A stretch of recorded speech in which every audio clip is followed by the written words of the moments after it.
உச்சி மேல முடிஞ்சு வச்ச மறு கொழுந்து வாசம் உன்னுடைய பேரை சொல்லி தசை முழுக்க வீசும். கல்லு மேல செதுக்கு வச்ச கவிதை இந்த நேசம் இப்பிறப்பும் எப்பிறப்பும் தொடரும் இந்த பாசம்.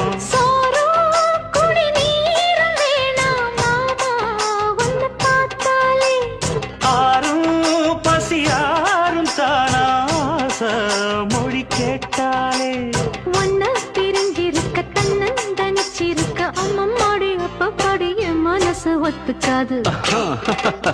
செந்தூர பாண்டிக்கு ஒரு சோடி கிளி கூட